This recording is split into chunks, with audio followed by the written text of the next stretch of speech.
Dionisio para naman sa South Cotabato. So, inside they go. J.K. Casino. It's blocked by the rim. Alday knocks down the three. You know, it's those kinds of plays that surprise me, that this is a new team. Nice drive. Nico Elorde trying to go glass. No good. Casino on the run. Able to find Alday. Three ball on the way. Alwin Alday knocks it down. You just cannot give enough space para dito kay Alwin. Not get any of their attempts early on here in the ballgame. Oh, Balagtas knocks down the three, and the Golden have to play good defense, and that's what he's done. No, he's really made a conscious effort to be a better defensive player. As John mapasok naman para on the side of South Cotabato. Here's another try. Daniel Viloria. Rizal 17-4.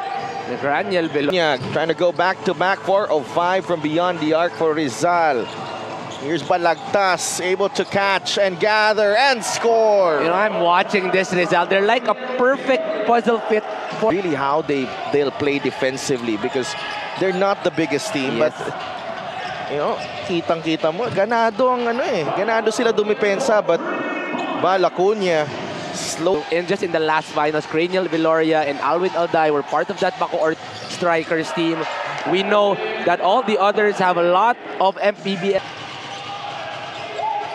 Napreko, baba sila kay Larry Rodriguez. Natapik ni Balagtas. Larry turnaround shot, yes. Vintage Larry Rodriguez, every time he gets that ball on the post, he just knows what to do with that.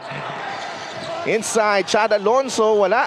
Agovida off the glass and in. How high is the basketball IQ of Keith Agovida? Patapik-tapik lang, makakuha na agad ng 2 points. Just super basic, but good answer.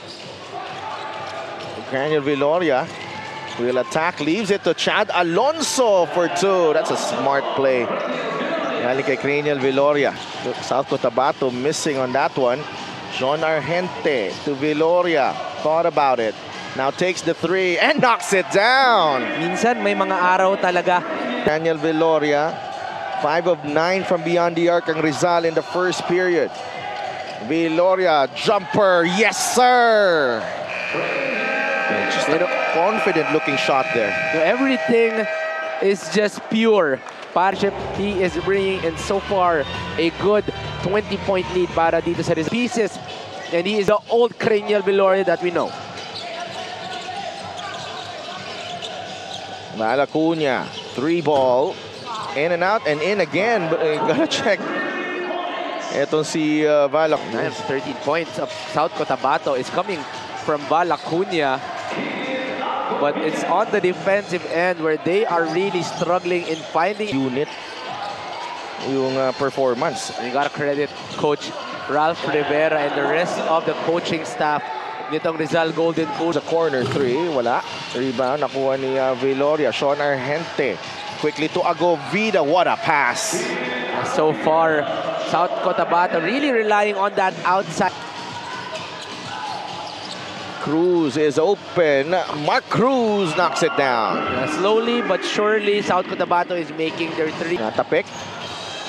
Steal completed by Casino. Now Keith Agovida will lay it in for 2. You know, that's the kind of baskets he made for him to get a hard-nosed basketball naman dito sa MPBL. We are a basketball country. A nice pass inside. Jervy Cruz, and I think one of the first times na 5 attempts so far. Cruz inside. Dionisio puts it in for 2. Second straight inside basket para dito. Against Jervy Cruz, makes his move. Pasible on the fadeaway. And I'm sure one of the guys he was watching back in his day, the shot that he was making in their last ball game, so he wants to make a lot more. Acuña, layup is good. First guy in double digits para dito South. Everything para dito sa Rizal Golden Coolers. Alday, hesitation move. Everything but the finish, but he gets his own miss and puts it in. Following up on his own miss, Alwin Alday. Against Mark Cruz. To the corner. Serrano for 3. Wow! What a half. Specialty of the house. We'll confirm later on, but the halftime score is to find ways in making stops, and 52 points in one half in 20 minutes. That's too much. And it's those kind this 5 can offer para dito sa South Cotabato. They can make a mini run right here, starting with that easy 2 by Nico Elorde. Yeah, that was a tough possession. It was not looking. Steal by Acuna. Tolentino back to Val, who lays it in with the left hand. They'll be needing a lot more of those plays for them. Yeah.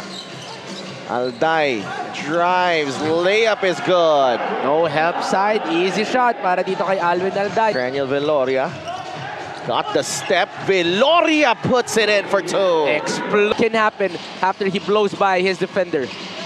Tolentino inside, gets the 2 points. Could slowly get them going. Those easy baskets could give the game. Alday is open. The extra pass to Viloria, who is feeling it. Just playing inspired basketball. And if you are just that inspired and that motivated to win, it's just really showing para din sa Rizal. 24-point lead, back to 20. Lost it. Fast break. Elorde, nag-alangan si Tolentino. Sorella for 3. Yes, sir. That was almost a turnover for Kyle Tolentino. And Alonzo. A lot more physical on the 5 of South Cotabato, but that zone will leave a lot of open space. Looks like he looks like a babyface assassin. Yes. Right? Right on cue. Right on cue. Cannot be fooled by the face. He just looks young, but the way he's playing. Katawid agad. 2-on-1 here. Agovida. Oh, Chad Alonzo with a reverse. Textbook press break. Goy down low. Wala. Alonzo with the offensive rebound. Yes, sir. Just watch that activity. Getting that easy 2 para dito sa Rizal. Wilson knocks down the 3. A huge shot to end the quarter. They've been struggling the past 2 minutes, only getting points off their free. Tomorrow, Golden Coolers still in total control of this ball game. 73-56 is end. Dito sa Rizal Golden Coolers. Tolentino finally knocks down the 3. He's been looking for that the whole ball game. For South Cotabato. Tolentino to Dumapig. The extra pass. Junicio for 2. 5-0 run para dito sa South Cotabato. Good execution and finding. Viloria. Alday on the extra pass. 3 ball. Now, how do you stop that first step? Another rebound. The 6th para kay Alwin Alday. Down low they go. Apasible. And just like that, the lead. This is more than safe para sa Rizal Golden Coolers. Alday fires a 3. Yes, sir. Nothing but net. Para kay Alwin Alday. Badminton bonding, no? Oo. Tingnan natin kung si Ate Mika kaya niya rin. I think it should be led by Ate Mika Besamis. Oo. Syempre. Viloria, 2-man game with Serrano. Lost it. Serrano recovers and he scores. Lost it. Mahaling with the steal. Very Laker name. Delmar gets the basket. Laker fan siguro yung nagpangalan sa kanya. Oh, 2 straight steals para dito Delmar. Wilson on the fadeaway. 89-76. Coach Ram. A great start para sa Rizal. Central Mall Golden Coolers. And somehow getting some timely hits to hold off South Cotabato's comeback.